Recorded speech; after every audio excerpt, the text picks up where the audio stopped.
Hi, Lord of the Rings: The Return of the King came out in 2003. It's the third and the last film in the trilogy of the Lord of the Rings. It's the third installment of the novel. It's based on the Lord of the Rings by um, Tolkien's, I think J.R.R. Tolkien's. Is that right? J.R.R. Tolkien's, yeah. I think I said that wrong in the last one.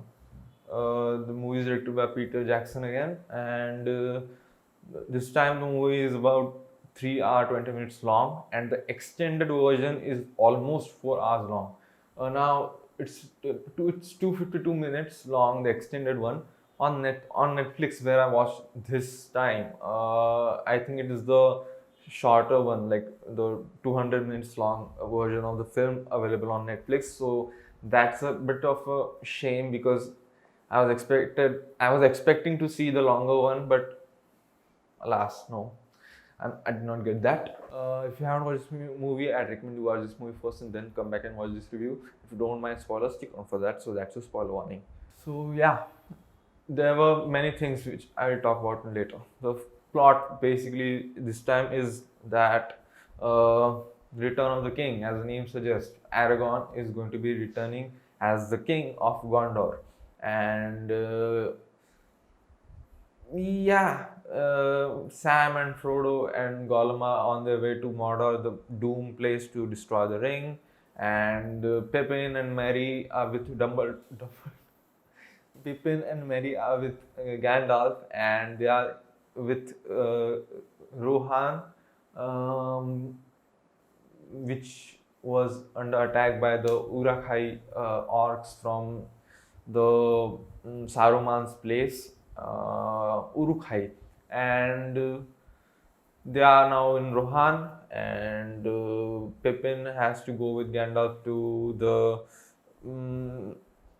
white city of Gondor. What is it called? Uh, Fuck, I forgot the name of the place. He has to go there, and Boromir and Faramir. I said it was the prince. He was a prince, but he wasn't a prince.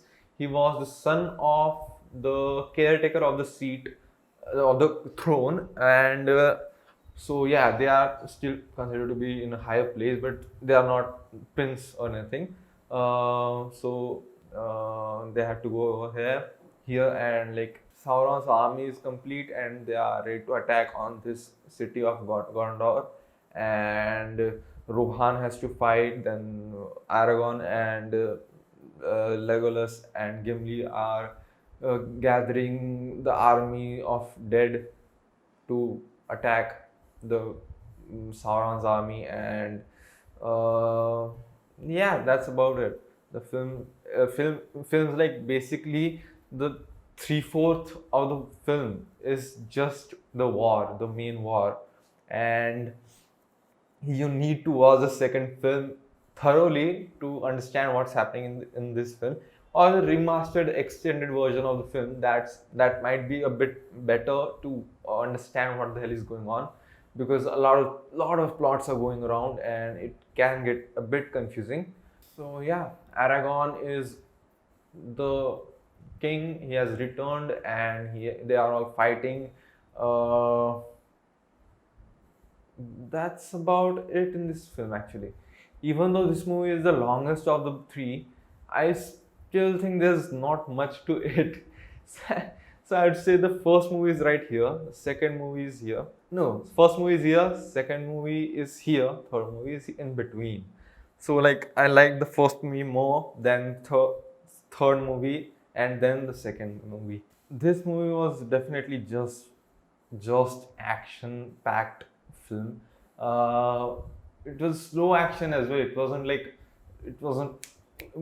just because it's war. It doesn't mean it's a slow. If it's a fast war, it's just a slow, time-consuming, time-taking war, and it worked for the film. I really felt involved in the film. Of course, it was a bit lengthy, so I had to take a break in middle. So yeah, I'm just gonna be honest with you. I did take a break at around 2 hours something. The ending also, the last like 10-15 minutes, There are so many endings. Many people have said this, not just me, that they felt like the movie is not ending at all. There is another end, and then another end, and another end.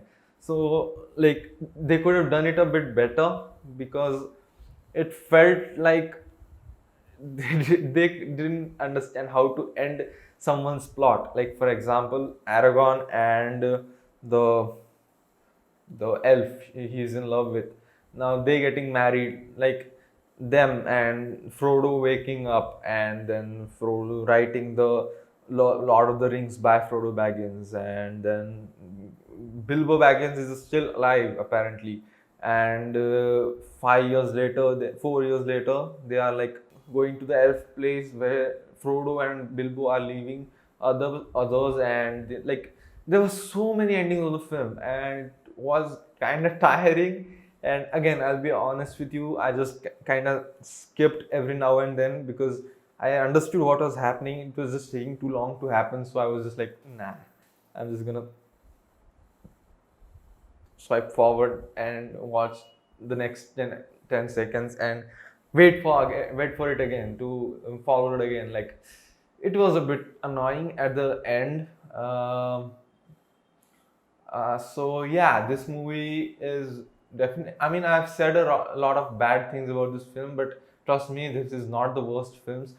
The three films aren't bad at all. If you have the time on you and you can watch the films, you should definitely check them out. The second one, again, as I said, is the weakest, because there's a lot of putting together the plot pieces and how things are going to happen in the third film. So it was a bit, yeah. I'm gonna talk about it in the next video, where I'll be covering everything in the like in one video, and that would be full of spoilers. And fuck, I forgot to give a spoiler warning in this movie review, so I'm really sorry about that. So I'm just gonna add a spoiler thing in the beginning.